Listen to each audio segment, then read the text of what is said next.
Labdien! Esmu Aivis Ivaško. Šodien lekcijā izklāstīšu divas tēmas. Lekcijas pirmajā daļā tiesu ekspertīzes attīstība, pieskaršos nedaudz vēsturei.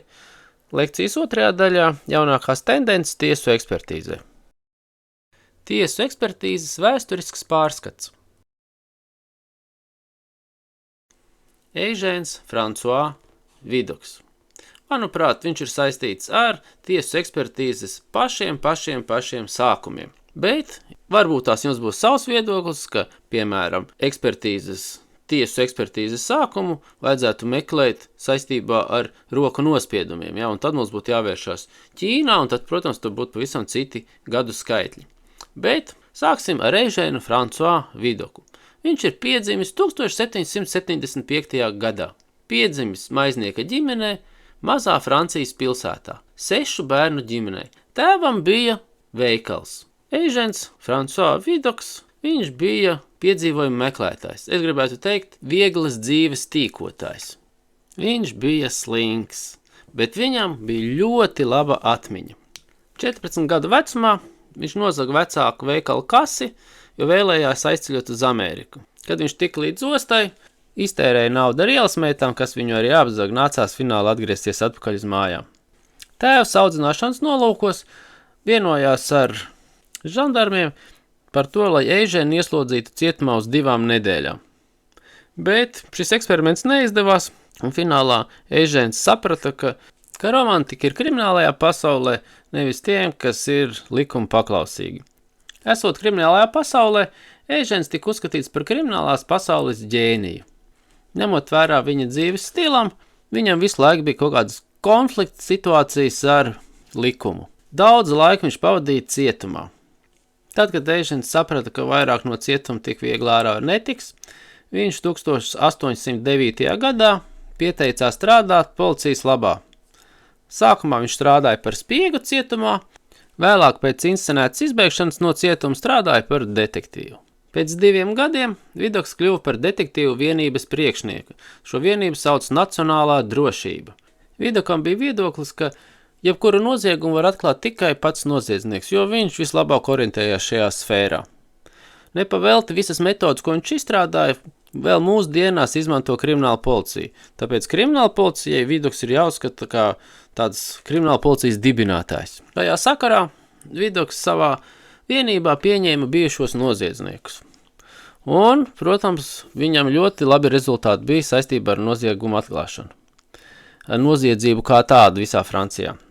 Bet sabiedrības ietekmē, no sabiedrības bija spiediens, kā tad tā, par sabiedrības drošību gādā noziedznieks. Un tāpēc policijai nācās pieņemt politiskus lēmumus un Vidoku no darba palaist. Bet ņemot vērā, ka Vidoks vienu savu lielu dzīves daļu bija strādājis policijā, viņš neko citu dzīvē nemācēja darīt, un tāpēc viņš nodibināja pirmo detektīvu biroju. Viņš bija viens no tiem, kas lika pamatus balistikai. Viņš pētīja lodes un pētīja čaulītes un ieročus.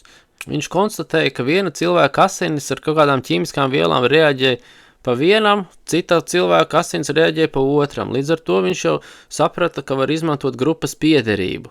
Viņš nezināja, ka tās ir asins grupas, bet viņš eksperimentējot un strādājot ar ķīmiskām vielām, konstatēja to. Viņš izgudroja metodes, kas ļauj konstatēt dokumentu viltošanu. Ja viņš pats arī viltoja, viņš zināja. Šīs metodes aizsardzības pret dokumentiem izmanto vēl šodien viņa izgudrotās. Līdz ar to viņš strādāja ne tikai kā operatīvais darbinieks krimināla policijā, bet viņš arī veica teorētiski izpēti un strādāja kā eksperts. Šeit mēs varētu runāt par kriminālistiku. Nepavelti viņš tiek dēvēts par modernās kriminālistikas tēvu. Un tieši tāpēc es uzskatu, ka pateicoties šim un sakarā ar visiem viņa pētījumiem, kur viņš mēģināja konstatēt zinātniskās likumsakarības, mēs viņu varētu uzskatīt par tiesu ekspertīzes aizsācēju. Par Eižēnu Francois Vidoku ir uzņemtas arī vairākas mākslas filmas. Viens no ekspertīzes uzdevumiem ir identificēt konkrētu personu. Un šo personu, viens no veidiem, kā var identificēt, mēs noteikti visi ļoti labi zinām, tas ir saistībā ar pirkstu nospiedumiem. Viens no pirmajiem, kas pievērsās pirkstu nospiedumiem, bija Viljams Džeims Heršels. Viņš bija britu virsnieks Indijā, kurš šos pirkstu nospiedumus izmantoja, lai identificētu personu.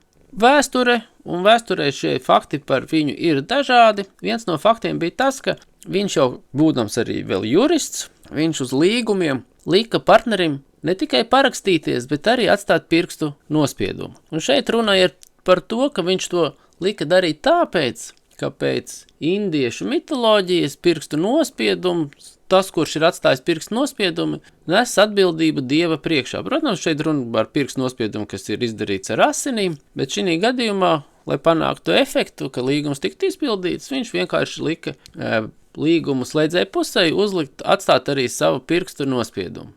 Pēc tam stāsti ir dažādi, viņš vadīja plantācijas un indieši saņemot algu, finālā sanāca, ka algu viņš izsniedza vairāk nekā cilvēki strādāja. Līdz ar to, atkal, lai tomēr liktu atbildību uz tiem cilvēkiem, kas saņem algu, viņš paraksta vietā, jo tad indieši bija analfabēti, tie, kas strādāja plantācijās, viņš lika viņiem paraksta vietā atstāt īkšķi nospiedumu. Bet situācija, protams, uzlabojās ar algu, bet pēc kaut kāda zinām laika tāpatās saskaitot, konstatēja, ka algu saņem vairāk nekā ir tie darbinieki. Un tad viņš sāka pētīt šos pirkstu nospiedumus un nonāca pie secinājuma, ka katram šie pirkstu nospiedumi ir individuāli. Līdz ar to šādā veidā Viljams Džeims Heršels pietuvināja mums tiesu ekspertīzei, tādā izpratnē, kā mēs tagad to redzam, un saistībā ar personas identifikāciju. Ar saviem atklājumiem Viljams Džeims Heršels padalījās ar Franci Galtonu. Angļu zinātnieks Francis Galtons.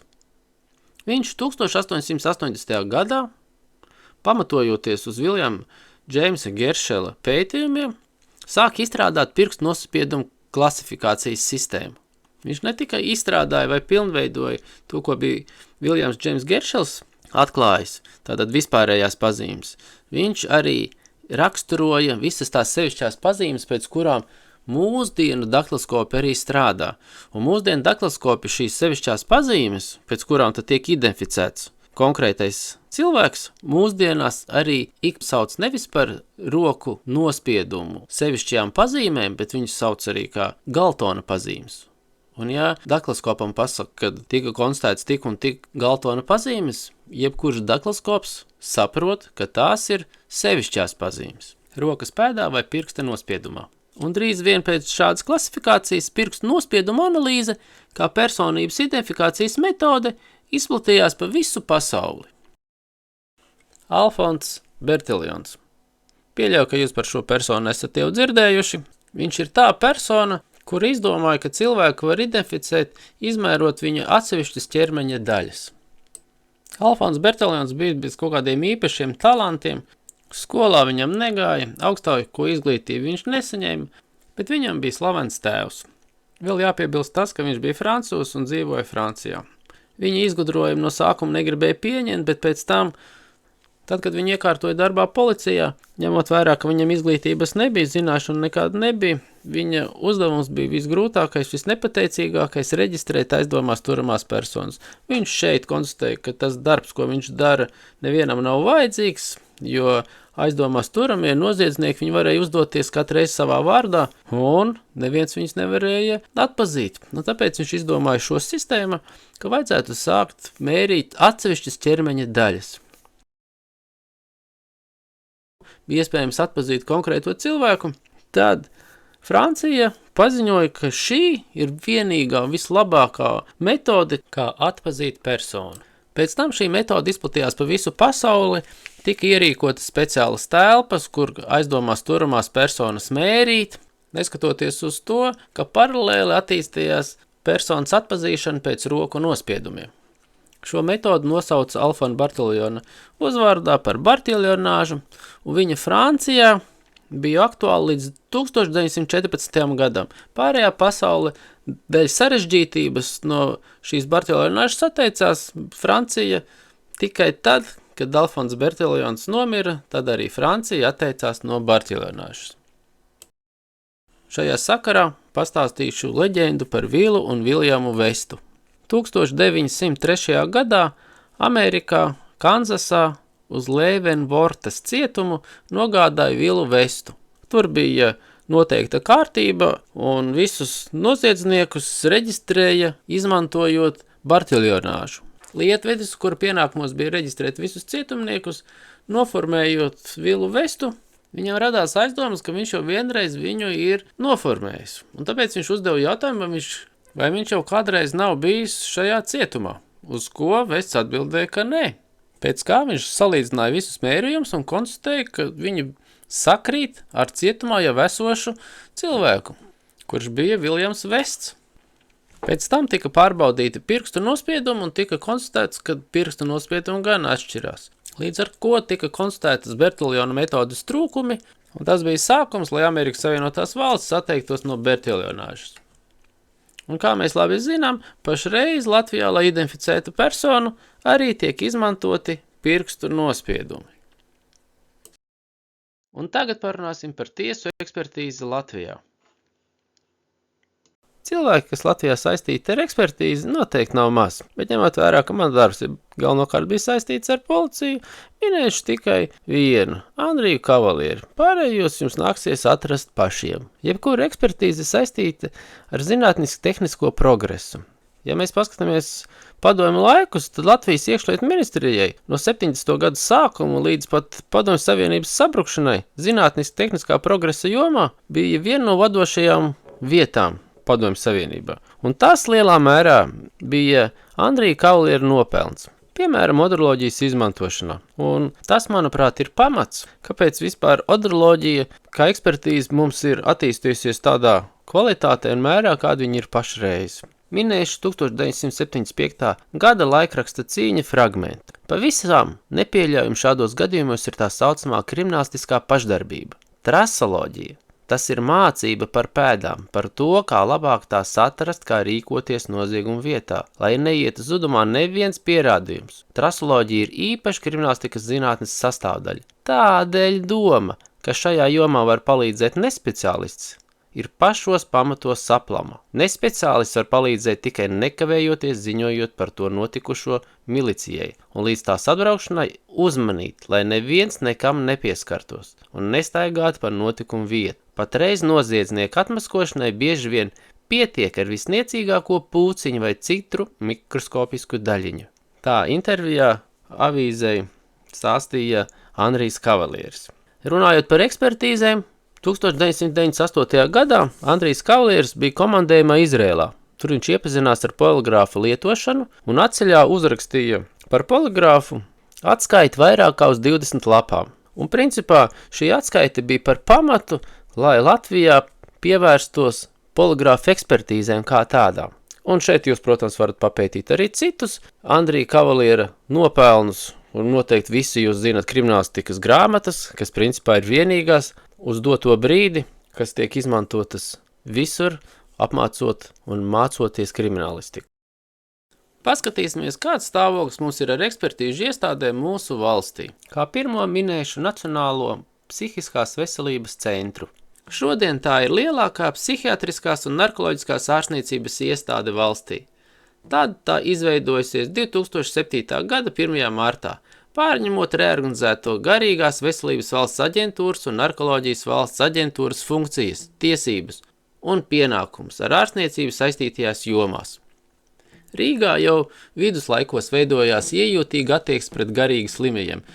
Tādu bija visai daudz, tāpēc radās nepieciešamība vainīgus izvietot vienu vietu. No sākuma Trakonāms tika ierīkots 1786. gadā un atradās Citadelē, Rīgas cietoksnī, taču apstākļi tur bija nožēlojami. Tad tika uzcelta jauna ēka un visi pārvācās uz Sarkandaugavu, un šī jauna ēka tika atklāta 1824. gada 21. septembrī. Dziednīcā ar 221 vietu strādāja viens ārsts, kurš vienlaikus bija arī slimnīcas direktors. Līdzās cietumniekiem 72, pārmācāmajiem 40, nespējniekiem 45 un venērisko slimību pacientiem 15. Psihisko slimnieku ievietošanai un uzraudzībai bija atvēlētas 52 vietas. 1938. gadā šeit bija jau 240 vietas un 10 ārsti. Mūsu laikos Rīgas psihiatrijas un narkoloģijas centrs ir tiesu ekspertīžu iestāde. Viņā strādā 11 tiesu eksperti, psihiatri un 5 tiesu eksperti, psihologi. Viņi veic tiesu psihiatriskās ekspertīzes, tiesu psiholoģiskās ekspertīzes, kompleksās tiesu ekspertīzes, ko veic ekspertu komisija un kurās apvienota tiesu psihiatriskā un tiesu psiholoģiskā ekspertīze, un kurās ir iespējama citu medicīnas nozaru ekspertu vai speciālistu piedalīšanās. Valsts tiesu ekspertīžu birojs. Ar 19. gadsimta sākuma pilsētām bija problēmas ar garīgi slimiem cilvēkiem, tā skaitā arī tiesām, bet pateicoties urbanizācijai, jau 19. gadsimta beigās intensīvi sāka viltot dokumentus, testamentus. Pirmās ekspertīzes Latvijā tika veiktas 19. gadsimta beigās. Šajā laika posmā galvenokārt tika veiktas parakstu, rokrakstu, dokumentu ekspertīzes, jo tiesai bija radusies nepieciešamība pēc dokumentu izpētes. Tas ir eksperta, jeb lietpratēji izteikta viedokļa. Lai saņemtu šādu viedokli, uz kuru tiesa varētu balstīt savu spriedumu, dokumentu izpētēji tika pieaicināts glītrakstīšanas skolotājs. Šāda eksperta izvēle pamatojās apstāklī, ka minētajam cilvēkam praksē bieži jāsaskaras ar rakstiskiem tekstiem un dokumentiem, sakarā ar ko viņam jābūt zināmai pieredzei šajā jomā. Sākotnēji ekspertīžu noteicēji bija tiesneši, izmeklēšanas tiesneši, prokurori. Jāpiemina, ka prokurori darbojās Tieslietu ministrijas paspārnē. Līdz ar to, lai tiesa objektīvi veiktu izmeklēšanu, bija nepieciešams izveidot ekspertu institūtu. Tas ir ieviest tiesu ekspertus, kuru kompetencē būtu tiesu ekspertīžu veikšana. Un tā, 1921. gada 10. oktobrī ministru kabinets pieņem lēmumu par zinātniskās tiesa ekspertīzes institūta izveidi. Institūta darbība bija ekspertīzes, tiesnešu, prokuroru un policijas darbinieku apmācības. Nepieciešamības gadījumos eksperti piedalījās notikumu vietu apskatēs. Institūtam jākļūst par zinātniski pētniecisku iestādi, kurā praktiskā darbība būtu cieši saistīta ar zinātni un izglītību. Tā norādīja institūta pirmais direktors Kangers 1923. gadā. Valsts tiesu medicīnas ekspertīžu centrs.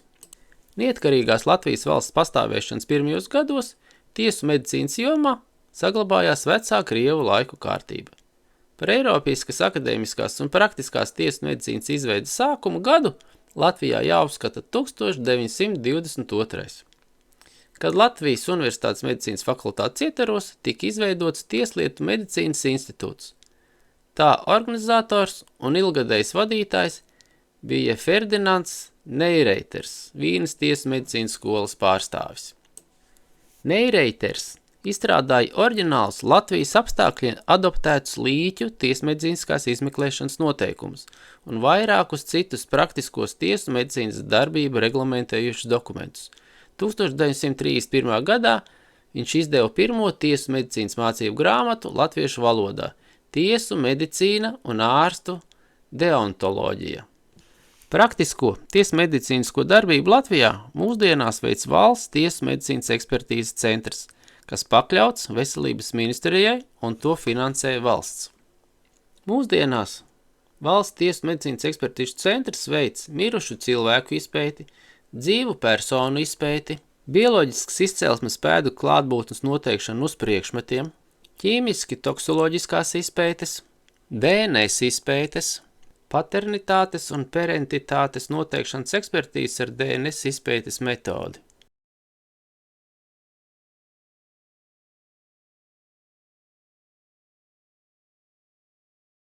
Ja iepriekš minētās ekspertīžu iestādes viņas bija galvenokārt orientētas tiesām, tad arī policija nonāca pie secinājuma, ka viņiem arī ir vajadzīgi speciālisti kaut kādās sfērās, un tāpēc viņi arī sāka domāt par to, ka vajadzētu izveidot ekspertu dienestu.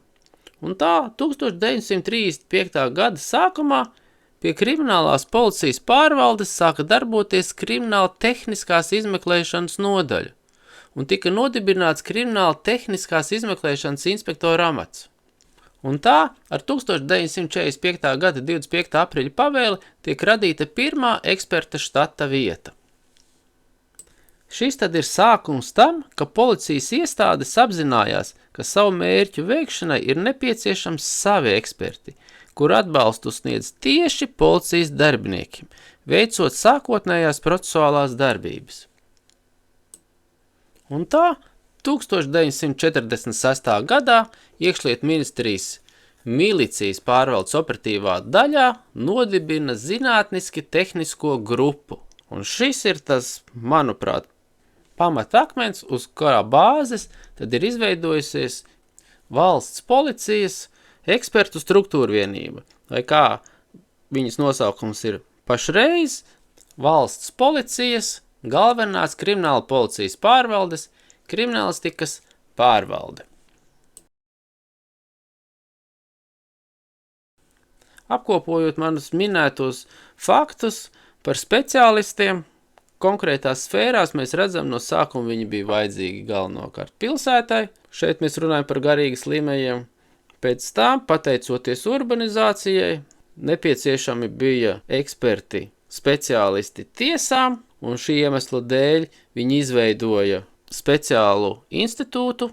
Ja mēs paskatāmies uz tiesu mediķiem, tad mēs redzam pat nosaukumā, mums ir mediķis priekš tiesas, tātad tiesu medicīnas eksperts. Un visbeidzot mēs redzam, ka arī policija ir izveidojusi savus ekspertus, un, protams, tāpēc mēs varam izdalīt atsevišķi, kad ir eksperti tiesām un ir eksperti policijai, un te mēs varētu minēt arī vēl citus dienestus, kur arī ir vajadzīgi, piemēram, finanšu eksperti.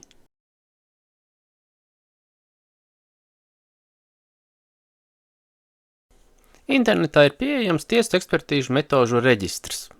Ja mēs pasakosim šim reģistram līdzi, tad mēs varēsim atrast arī ne tikai kādas metodas izmanto eksperti, kuras ir zinātniski apstiprināts, bet arī jaunākās.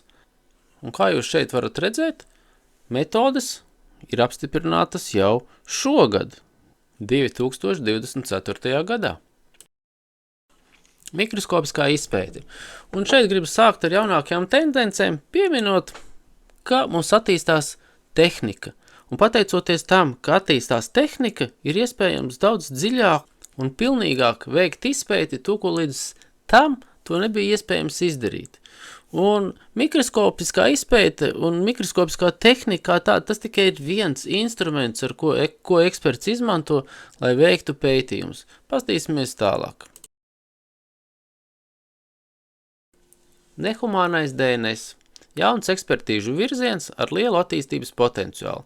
Un, kā jūs šeit redzat, šī laboratorija ir pirmā Baltijas valstīs, un viņa ir izveidota valsts tiesas ekspertīžu birojā, kas piedāvā šādas DNS izpētes.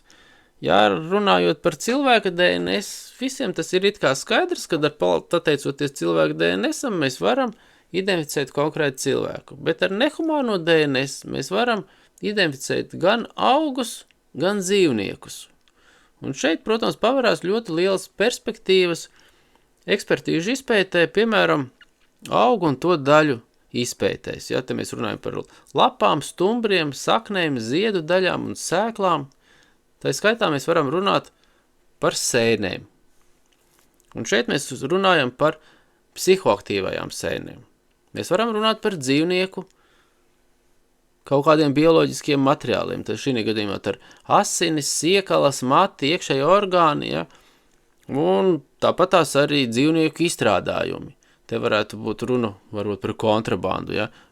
Ja mēs runājam par dzīvnieku asinīm, tātad malu medniecība. Un viss, kas saistīts ar šāda veida noziedzīgiem nodarījumiem. Tieši tāpat tās mēs varam runāt arī par koku materiālu, ka mēs varam identificēt konkrētu koku pie konkrēta stumbra. Mēs varam runāt par smēķējumām tabakām.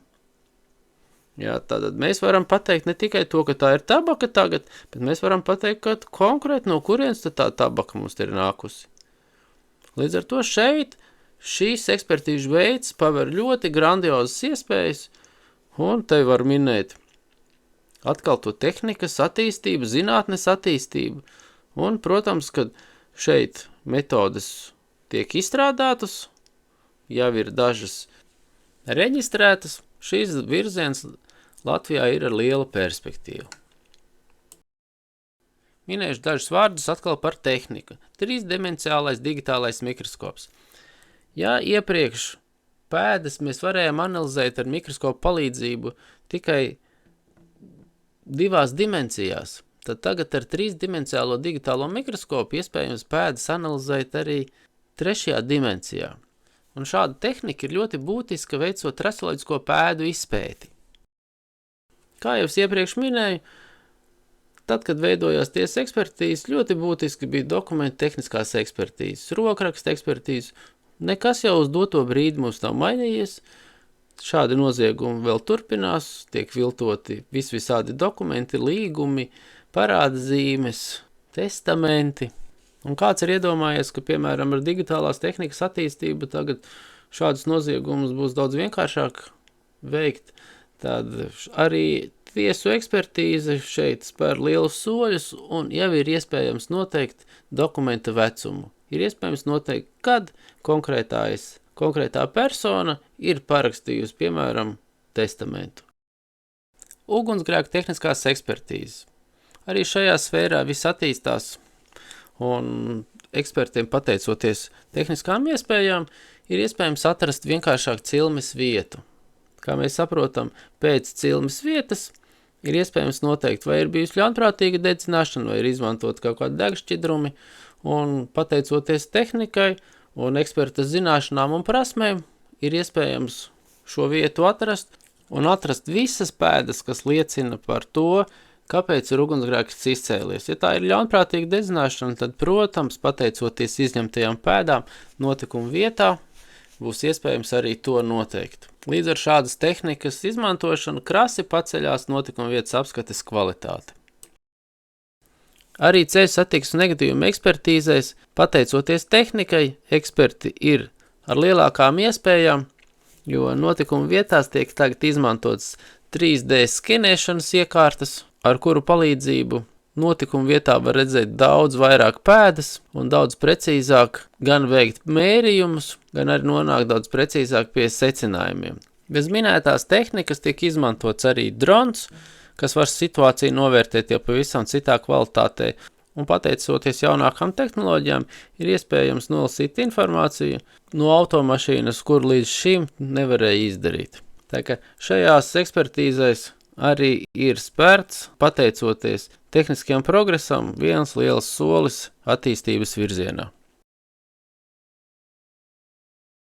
Nedaudz parunāšu par mākslīgo intelektu. Mākslīgais intelekts mūsu dzīvē tagad ienāk ar tādiem lieliem soļiem visās sfērās. Šeit runa nav tikai par ekspertīzēm, šeit neiet runa tikai par notikumu vietas apskatēm, šeit neiet runa tikai par izpētēm, šeit runa ir par mūsu dzīvi.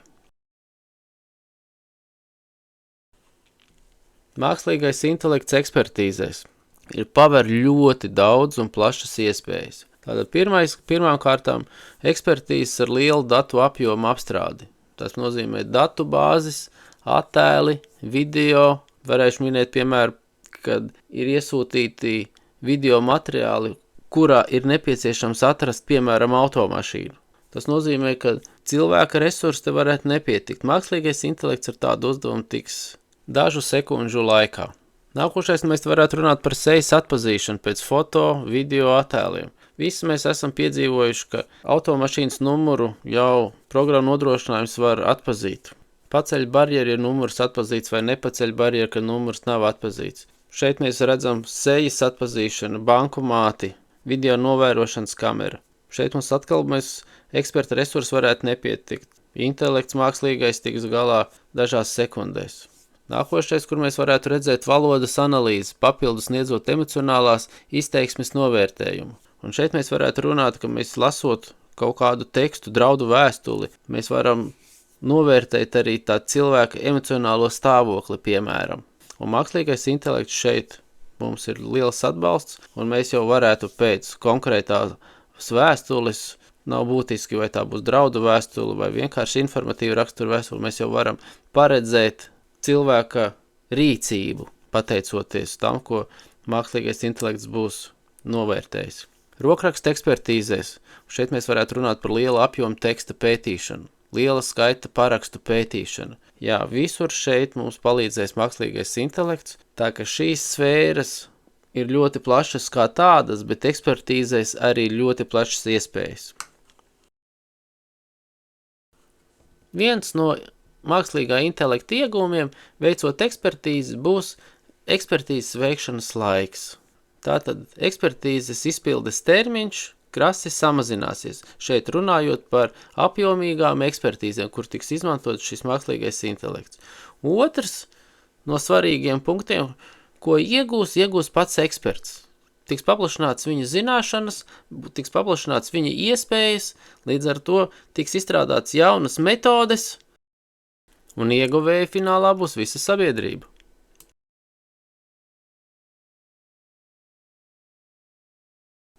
Kādas ekspertīzes tad vinnēs, ja tiks izmantots mākslīgais intelekts? Es gribētu teikt, ka visas ekspertīzes vinnēs, ja eksperti mācēs mākslīgo intelektu izmantot ekspertīzēs. Šeit es varu minēt daktiloskopiju. Tajos gadījumos, kad ir nepieciešams analizēt roku pēdu masīvus. Mēs te varētu runāt par DNS ekspertīzēm. Tad, kad tiks arī atkal mēs runājam par kaut kādiem lieliem masīviem. Kā mēs saprotam, mums jau pašreiz jau notiek šāda mākslīgā intelekta izmantošana. Mēs šeit varētu runāt par habitoloģiju, šeit runājam par attēliem, par video, par personas identifikāciju pēc sejas. Te mēs varam runāt par rokrakstu ekspertīzēm, jau es minēju. Tieši tāpat tās skaņu ierakstu ekspertīzēs, lielu masīvu izpētēji. Mākslīgais intelekts varēs palīdzēt. Lingvistiskās ekspertīzes, balistiskās ekspertīzes, visur, kur ir lieli masīvi un ne tikai. Principā, jebkura ekspertīžu joma, ja eksperts izmantos mākslīgo intelektu, būs ieguvēja. Ņemot vērā, ka mākslīgais intelekts tagad ir visiem un publiski pieejams, Kolumbijā, Amerikā viens students, veicot pētījumus, izmantojot mākslīgā intelekta iespējas, nonāca pie secinājumiem, ka roku nospiedumi nav tik unikāli, kā līdz šim pasaulē tiek uzskatīts. Līdz ar to varētu teikt, ka viņš ar savu pētījumu, izmantojot mākslīgo intelektu, ir veicis revolūciju. Vai tiešām tas tā ir vai nav, varat pamēģināt paši atrast un noskaidrot, kas tad īsti tur būs. Varbūt tiešām tā ir revolūcija, un mēs tagad uz visām lietām sāksim skatīties pavisam savādāk. Kā strādā mākslīgais intelekts, es pieļauju, jūs visi jau esat izmēģinājuši. Tie, kas nav izmēģinājuši, var pamēģināt ieiet ChatGPT, piemēram, vai arī kāda cita mākslīgā intelekta pakalpojumu sniedzēju, un pamēģināt ar viņu pakontaktēties. Redz, kur es esmu izmantojis, kā es jau minēju, ChatGPT 3.5 versiju, un es uzdevu viņam jautājumu. Iespēja izmantot mākslīgu intelektu tiesu ekspertīzēs, kāda ir tā priekšrocības un trūkumi. Kādi ir riski izmantot mākslīgo intelektu tiesu ekspertīzēs? Atbildes sniegt 4 rindkopās. Un mākslīgā intelekta atbildi. Mākslīgais intelekts tiesu ekspertīzēs piedāvā vairākas priekšrocības. Tas var strādāt ātri un efektīvi, analizējot lielus datu apjomus un piedāvājot objektīvu pieeju. Mākslīgais intelekts var palīdzēt identificēt raksturlielumus, izvērtēt pierādījumus un uzlabot tiesu procesa efektivitāti, samazinot cilvēku resursu izmantošanu. Līdz šai vietai mākslīgais intelekts pasaka tieši to, kur es minēju, kur mēs tad viņu arī varam izmantot. Tālāk mākslīgais intelekts min par to, ka pastāv arī riski. Un šajā sakarā 2024. gada martā Eiropas parlaments pieņem mākslīgā intelekta aktu. Pasaulē pirmo visaptverošo mākslīgā intelekta regulējumu. Līdzsvarojot mākslīgā intelekta radītās iespējas un riskus. Regulējums varēs kalpot par orientīri arī starptautisku normu veidošanai šajā jomā. Kopumā mākslīgā intelekta akts nodrošinās sabiedrības interešu aizsardzību, stiprinot atbildīgu mākslīgā intelekta lietojumu attīstību. Minētais parāda to, ka mākslīgais intelekts ir iegājis visās dzīves sfērās, un tiesu ekspertīze, protams, šī sakarā nav nekāds izņēmums. Tas arī šoreiz viss. Paldies par uzmanību!